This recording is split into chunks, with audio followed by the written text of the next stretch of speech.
Hello, good afternoon, good evening, good morning, wherever you are around the world. This is Dr. Mohamed Nezami coming to you from Jerash, Jordan. I would like to thank you for giving me the opportunity to come and present this to you. I hope you enjoy it and benefit. This is targeted for radio frequency circuits design engineers and microwave circuits and system design engineers, researchers, and so on. Now, I'm basically continuing what I have started, which is a series on the design of K band LNBs, low noise block down converters. Okay. Now I started part one. I would urge you to go onto my channel and please subscribe. That will keep you updated with every time I upload a video, you get notification. Also, it gives me the opportunity to accumulate number of people that are subscribed and watch time, and that helps give me more credit on my channel. I would appreciate it. So last time we presented, you can go back to this video here, part one. I urge you to watch that before you watch this one because we're continuing the sessions. So please go ahead and subscribe and then tune into that part and then come back to this part. But in any case, um, just to so basically, I'm a freelance microwave and RF circuits designs, board level designs. I operate remotely. I can work with your engineers and associates if you have a need for any high frequency design projects. I work from concept, from specifications to concept to system architecture, then system modeling using various CAD systems like MATLAB, HFSS, ADS, System View, and other proprietary design tools. And then work my way to schematics and then BCBs, and I turn in basically a complete fab files with BCB and bill of material and everything you need to build this board. I work with you also on the BCBA, printed circuit board assembly, and then work with your engineers on design and reviewing results and help fix problems and walk with you all the way to production. So if you have any need for that sort of service, please go ahead and reach out to me via this email. Now, the reason I operate very cheaply is because I operate offshore from the United States. The rate is $20 an hour. Usually, several hours is free always. You can reach out to me. You're not losing any money. I don't pay for anything up front. And I also have a list of clients in the United States, Europe, India, the Middle East that are very happy with my services, and I can provide that to you as well as references. Okay, so let's go back to the KKA band LNB or low noise block down conversion thing. So as you know, what we're interested in is this band here, the downlink band on the Ka band, okay, which is from 17 gigahertz to 21 gigahertz. Now, the same service, usually the transmit side is from 29 to 30, okay? Same techniques that I'm using here is basically can be also utilized for the 5G frequencies anywhere from 24 to 29 gigahertz, okay? Same thing for the lower frequency, the Ku band, SATCOM bands as well, from 10 to 12 on the receive side, as you can see here, and then the transmit is the 14 gigahertz. Okay, now this goes both for military and civilian bands as well. Now you realize from last time we did show that basically we have two types of of SATCOM terminals in the KE band. We conventionally we always had this parabolic dish antenna that basically collected signal from space and then projected it to a horn antenna. And then in the horn antenna, we have the LNB, which is this piece here. And that's what takes 17 gigahertz to 21 gigahertz and bring it down to L band, namely 950 to 1950 or 950 to extended 2400, 2500 megahertz. And then you can take that down to the indoor unit via a coaxial cable. Okay. But nowadays, also because of the LEO popularity and because people starting to want to have satellite on the move services, a lot of planar antenna has started coming out where basically the whole terminal is a planar pizza box. And Chimera is probably, you realize this is a company in Florida. That's one of them. There are several other ones that are American or European or even Chinese. So whether if you're here, the LNB is straightforward. It's basically take it down, converting a block of frequencies from 17 to 22 down to 1 to 2 gigahertz in here, where this one here is a little bit different.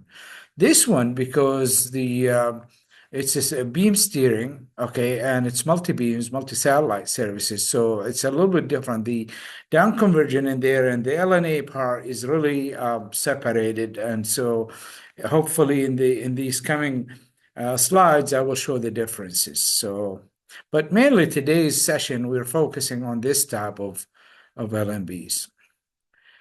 Now, the LNBs itself are divided. We could they come in either like $1,000 to $3,000 piece for professional business SATCOM or tactical SATCOM terminals like these ones that you see here.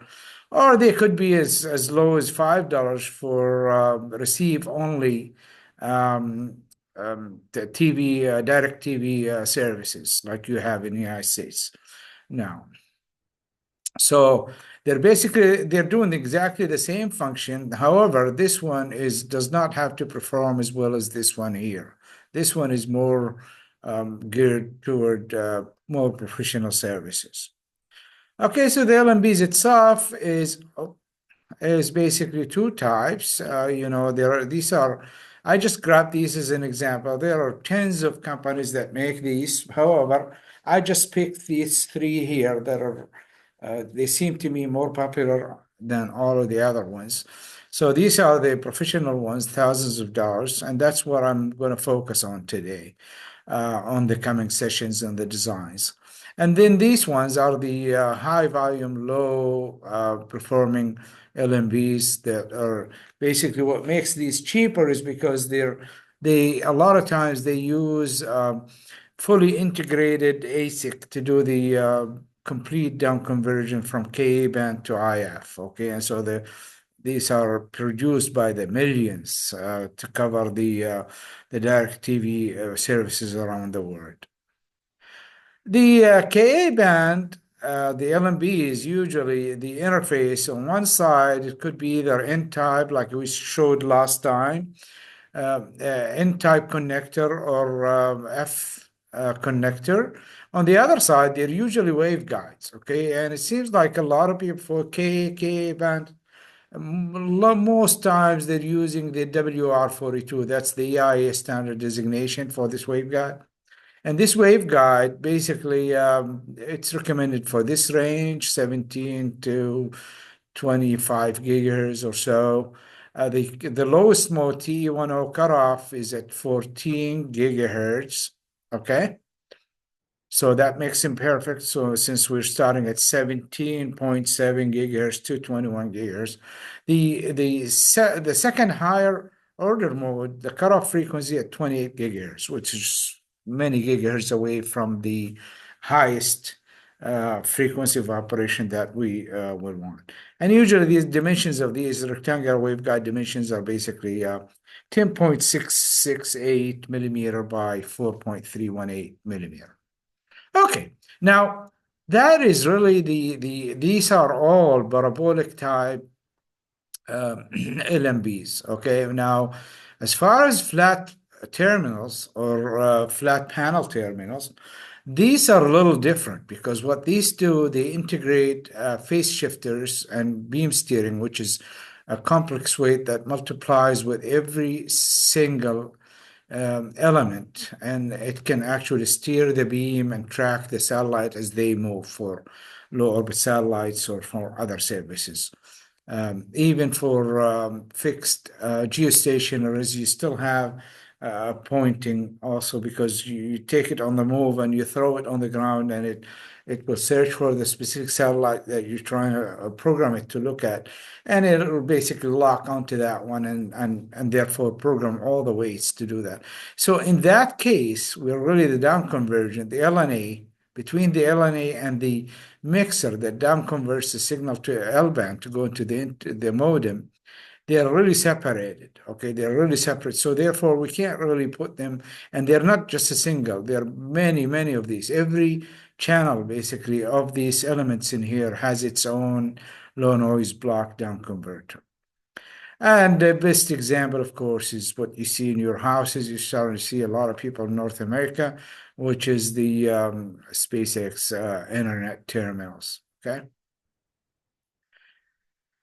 Now, the way these work is a little bit different. Let me skip to here. So basically, these LNBs, the parabolic type LNBs, you get this type where last time we showed this, we said that we're receiving 17 to 22 gigahertz, and we're trying to come out with 950 to 1950 megahertz.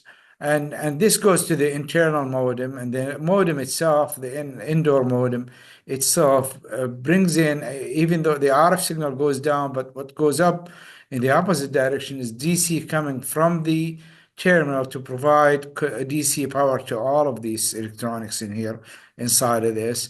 And then also we have a reference signal, which is 10 megahertz from down beneath. Okay. Sometimes you get LNBs where they have their own external connector to provide the 10 megahertz. But if this is coming from modem side, usually this comes and it's used to multiply up using phase lock loop to get the local oscillator, which is at these frequencies in here. Okay. Now, this is usually put in a box, but if you're really into these type of terminals, these are a little bit different. Okay, what these do, as this shows here, this is from UCSD 2021.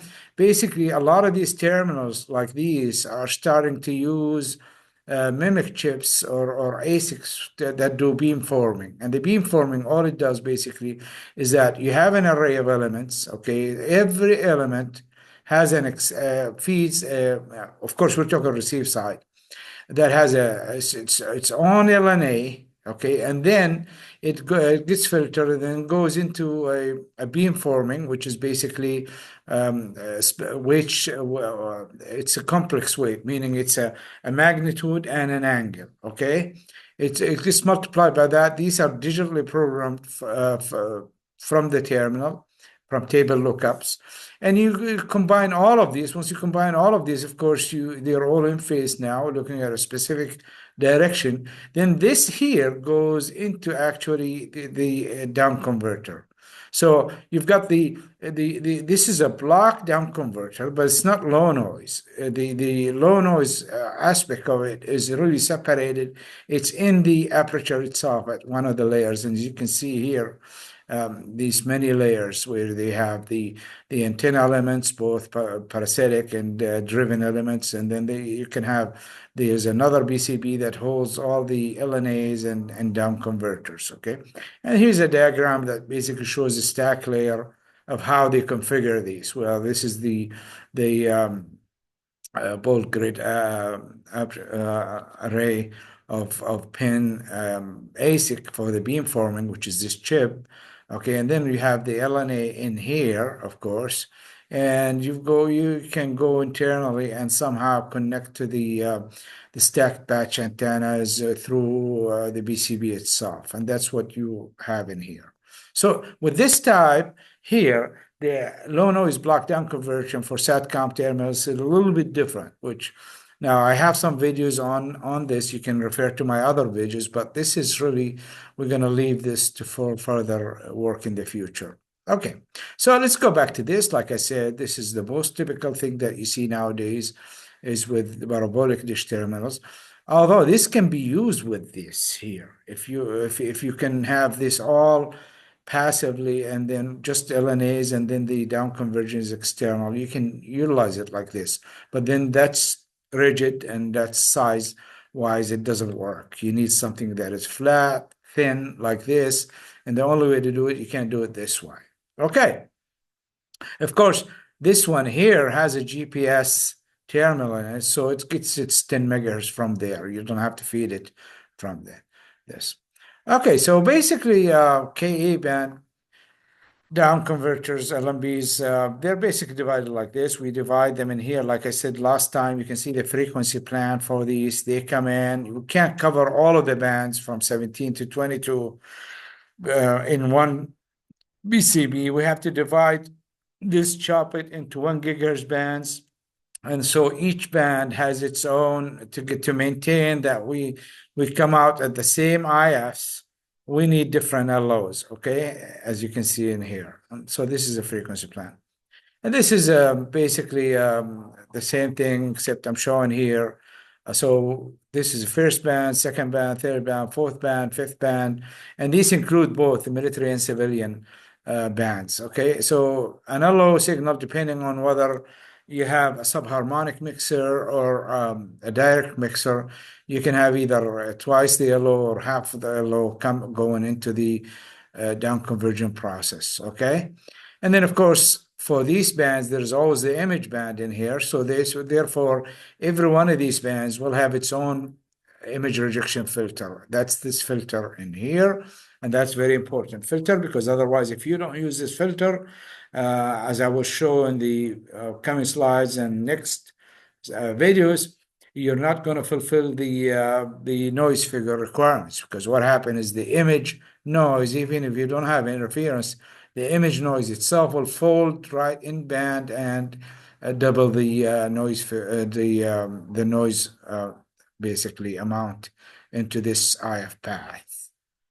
Okay, so that's why when you're manufacturing these, you really have to manufacture 1, 2, 3, 4, 5. You have 5 different image rejection filters, and you have 5 different frequencies in here.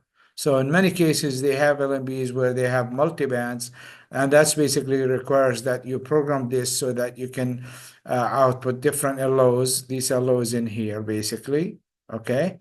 And then this filter, unfortunately, now you could have bank of filters to switch back and forth between them and a common LNA, but that's really very complex. And so therefore, people tend to have basically still offer LNB for every band, okay? So every unique band has its own filter. Now, the specifications for the LNB from last time, I went through this, you can refer back to. So that's what we're trying to design to, is fulfill all of these. And in the last video, we showed. So now let's dive in. So now let's go ahead and show how we're going to pick all of these devices. We're going to try to pick off the shelf some of these components so that we don't have to design them. However, this one in here, the LNA, we have to design it from discrete components. As I showed in the last video, all of the LNAs that are available from Curvo, Analog Devices, and other companies, UMS, Maycom, they really don't have the noise figure that we need here. We need less than a dB, sub 1 dB noise figure in the front end to be able to design this and come out at 1.5 or so overall noise figure. The filter itself, there are some filters that are sold nowadays, like from Mini Circuits sell them, ceramic filters for this KA band.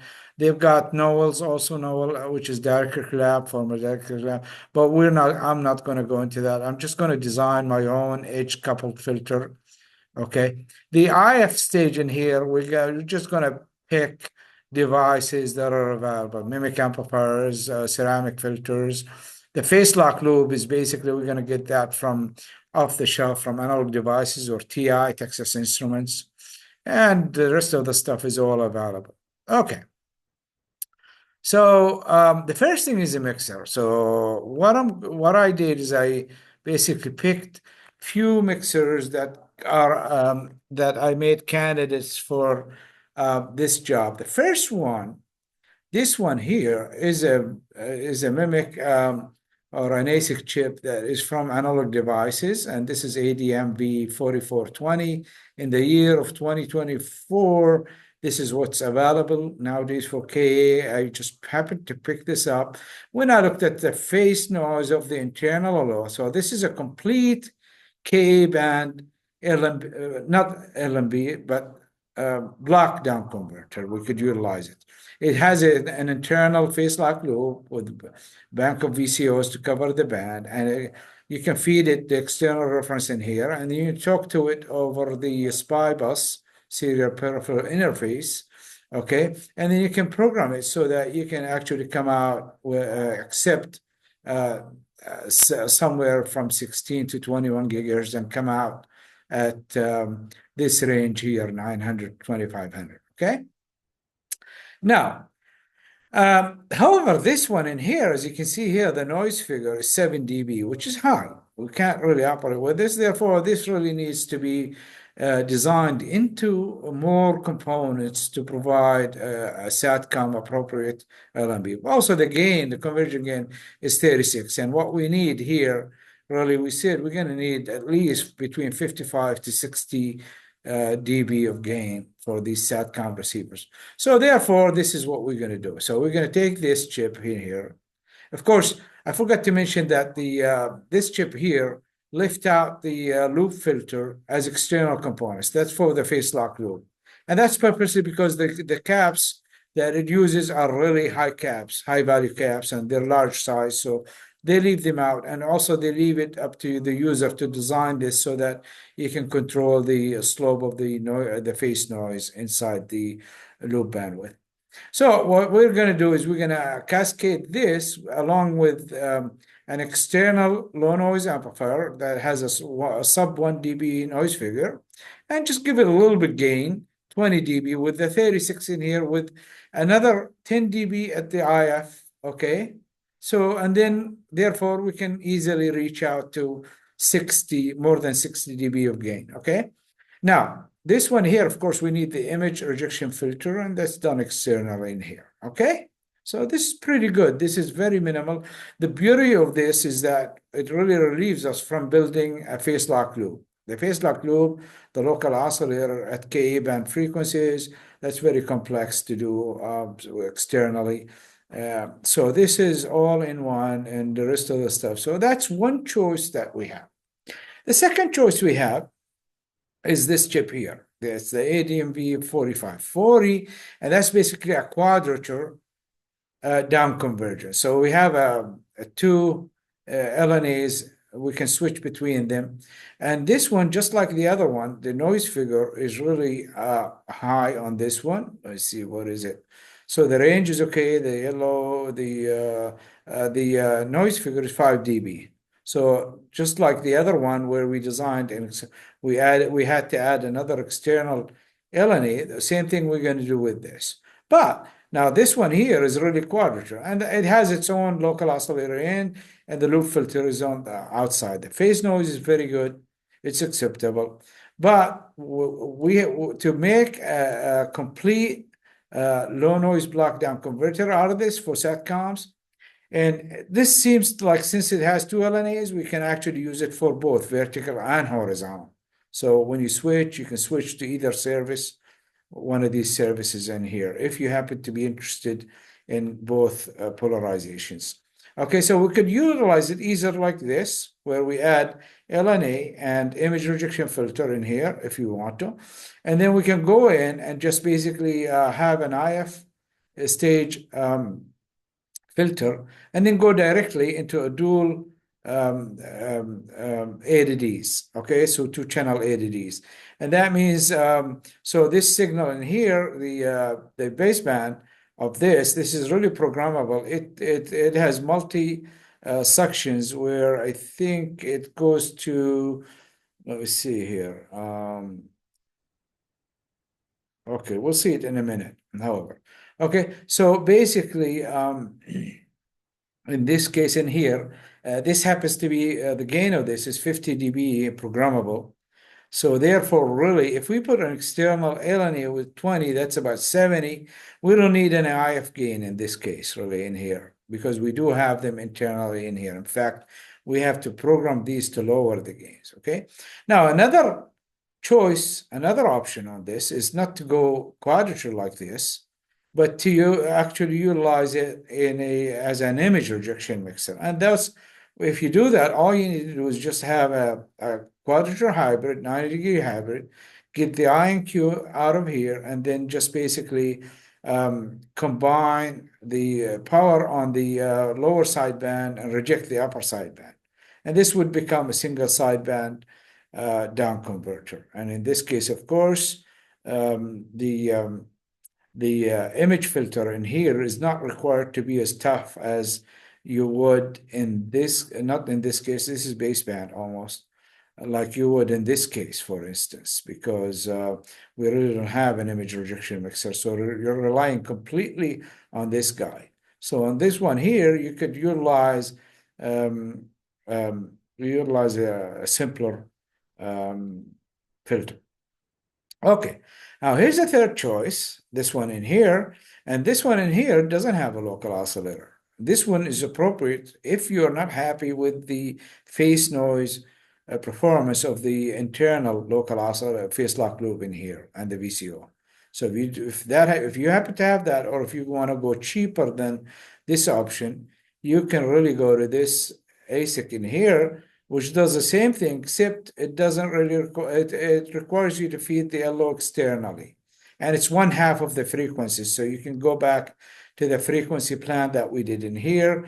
The LOs wouldn't be these values; it would be these values. So you're looking at building an external phase lock loop that provides these signal levels in here. And since it has its own Doppler frequency Doppler, and it has its own local oscillator amplifier, so therefore the LO values that you go in are reasonably low.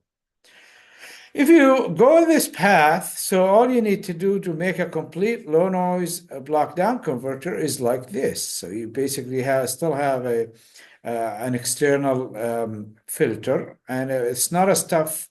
We're trying to reject the image by more than 40 dB according to this, of course. The specs in here are 40 dB of image. Let's see, where's the image? Image rejection. Image rejection is 40 dB.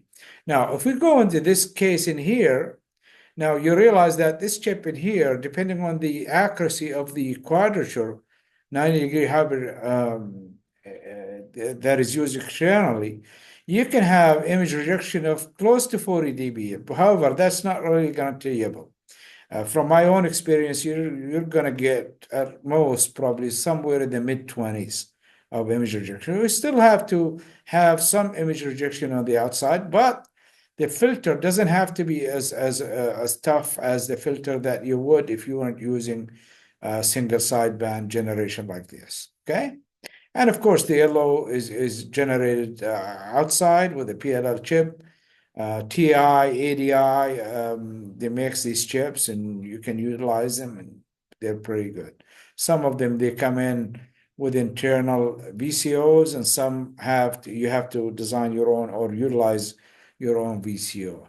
Okay, so just to summarize, so what are the options that we have? We have to do SATCOM, that block down conversion from Ka band to L band. Okay, so we have one option, which is basically to go directly from Ka band to the L band IF conversion with external or internal LO and external image rejection filter. And that was the first choice, basically, this one here. Okay.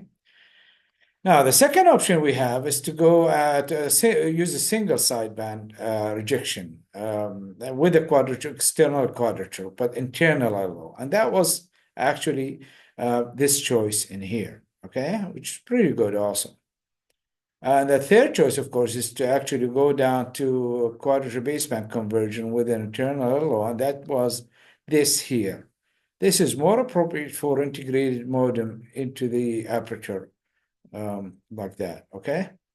And then so that's it. So the of course the hybrids that we're going to use, I just looked briefly at the Zinger product lines, and from what it looks like at IFs between 900 to 1950.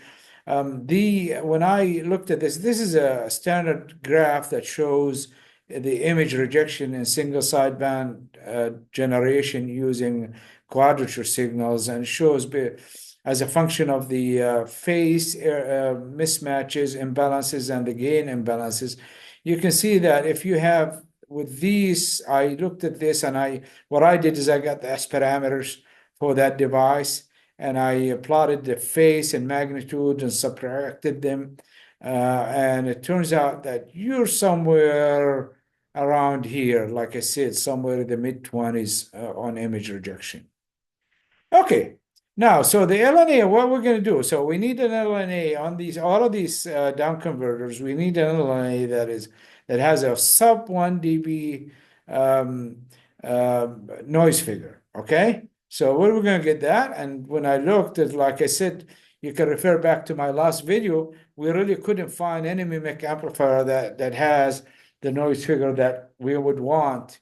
That would have been nice, but the lowest we had was 1.3 dB. And you can go back to my previous video. So we're going to turn it into discrete devices. This is the NEC, or the California Eastern Laboratory, what used to be at one time, 3520 transistor. This is basically a MOSFET GASFET device that has a noise figure way less than 1 even. So, but by the time we match it on the input and output and put the biasing, the stabilization on it, we can roughly come up close to a noise figure of 1 dB. And we're going to use, I'm going to use same stages so that I reduce the design time. So meaning same device, I'll use it here, here, here, just copy and paste it. Just design it once and then put it in here and put it in here. And possibly run optimizer on the CAD tool to try to flatten the response and get the optimized noise figure for this. So we're looking at 3 stages with a gain of about 30 dB. Hopefully we're going to get, it has a potential to deliver up to like 36 dB from 3 stages. But if I can get 30 dB, that's pretty good. Okay, and a noise figure that's close to 1. 1.1 is acceptable. So that leaves you with noise figure 1. If you look at the block diagram, let's go back to the block diagram. Okay, this block diagram in here. So if you get close to 1 in here, and you've got about 0.2 dB in the waveguide to microstrip transition, that's 1.2. And then you get another 0.2 from the whole system. That's another 1.4, 1.5 at most. We're hoping to get 1.5 overall noise figure. Okay, so that's what we're going to shoot for. Okay, so this is the device in here. The specifications are available, the S parameters, noise parameters. Some people actually have the harmonic model, the nonlinear model for it. That would be nice if I can get that. Then I can actually, I don't have to use the S parameters from the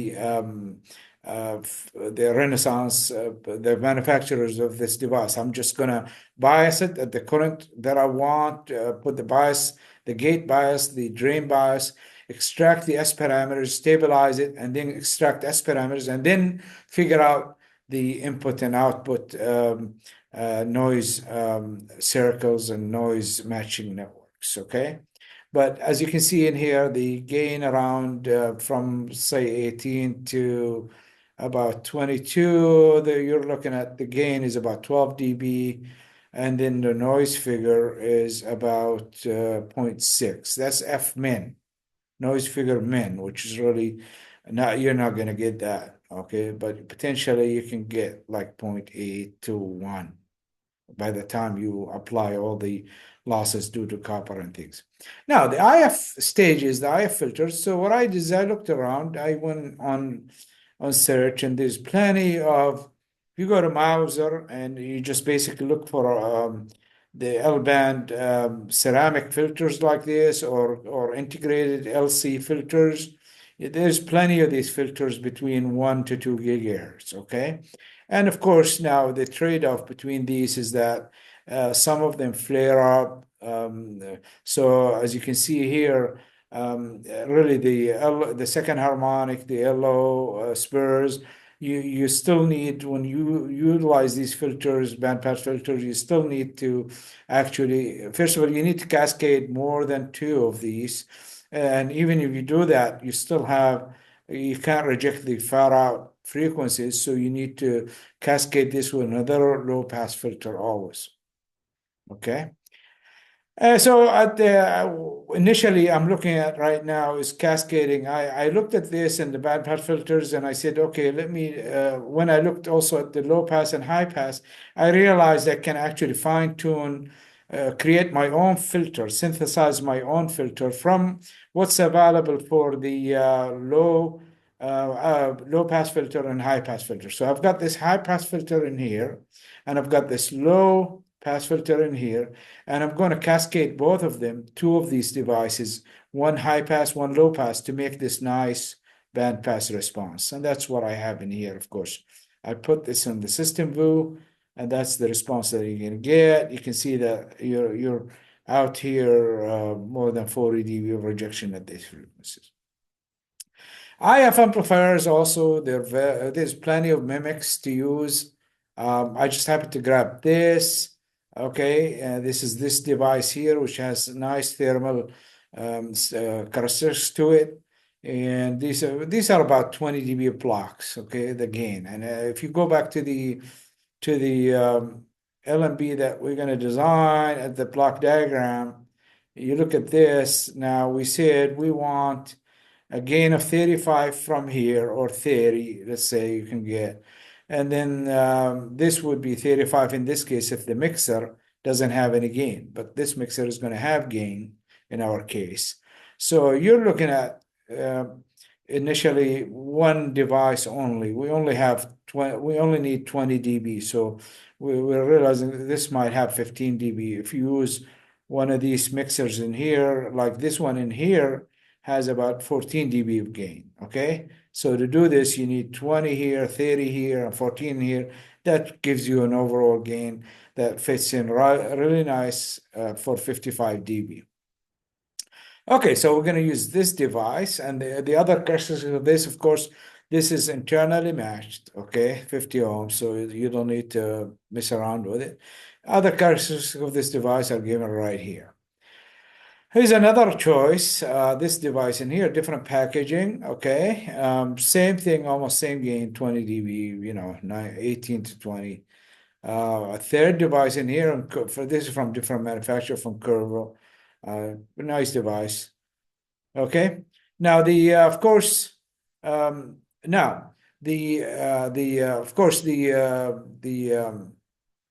the waveguide to the board transition. So we're going to have a BC board that fits in on top of a waveguide feed that comes in from the parabolic dish, and we need a transition to go from the board to the waveguide, and that can be done with any of these. And these ones in here I designed prior. There are videos on this. The link is right here. You can go back to my channel and see this, and I'll show it to you in a minute. Or you can utilize one like this, and of course there's two videos on this that I have previously done, or this type in here with this link in here. Also, here's one type that is inline as well if you don't want to use 90-degree type like these ones. So there's inline like this, okay?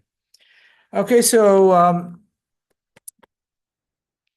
So basically, uh, so I came in and I brought all these devices, and this is the LNA programmed into the system view, and I'm going to go through this next session. Okay, so we're going to leave this for the next session, but I'm going to show you just to give you a preview that we can get something like this, where we're going to get the noise figure is somewhere around 1 dB theoretically in here based on the parameters of all these devices. This does not include copper loss. So we're going to have a little bit, we're allowing for a half dB of copper loss in here and there. Okay. And then, of course, the compression and the no other things are shown in here, and we're going to go and look at all the other stuff next time. Okay. The okay, so this is the let's see.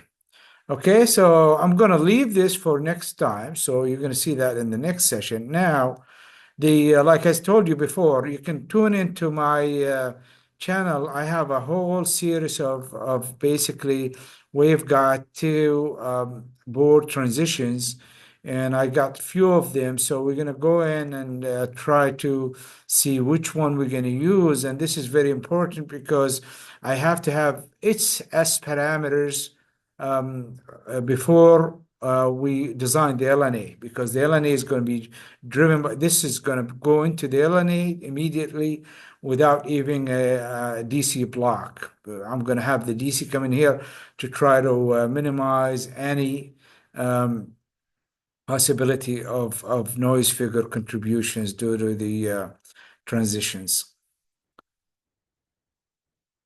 Okay, so let me just go. Okay, so we're going to go back. Let's view there's like 3 or 4, 5, even 5, I think, transitions that I did before. And why it's not loading? Okay, here's one. Here's the inline. This is the inline one. Okay, we're going to look at this. This is an inline one. Of course, you need a tapered metal to go match the from microstrip to waveguide. Okay, there are other ones as well. So let's see this one here. It's pretty slow going in. Come on, guy. All right, ladies and gentlemen. So this is really what I have. We'll look at this next time. So we're going to have a session on the HFSS transitions, but you can look back on my channel in here, and you can see those videos. They're back here. Basically, here's the inline one. We've got a whole bunch of them that are okay. Here's one, as you can see here. Here's one. So you can refer back to this. Okay, so again, this is Dr. Mohamed Nezami thanking you again for watching, and hopefully, so next time we're going to look deeper. We're going to go into the architecture of the low noise block down converter. We're going to go to the schematics, to the components that we picked, and we're going to get their linear and nonlinear models, small signal models, and we're going to cascade them, as you can see in here. For right now, I put in the 3-stage Misfit low noise amplifier as a block completely, and I've driven it with a CW signal in here. And we're going to look at this, sweep it, and of course I have here, this is the IF stage that is here. Just I copied this into here and looked at it. So, and of course we're going to look at all various types. So here's, for instance, this is the IF spectrum. You can see there's DC coming in, and just second harmonic. As you can see in here, that is 37 dB down below, plus 2 dBm in this case.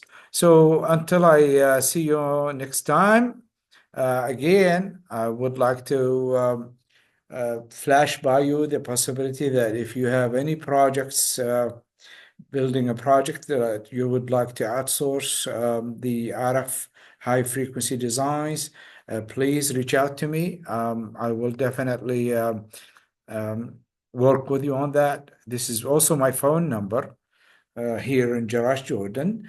You can reach out to me if you don't have access to long distances, international calls. You can reach out. You can download the some of these apps like Telegram and WhatsApp, and you can actually make calls, free calls to me, and I would be glad to hear from you.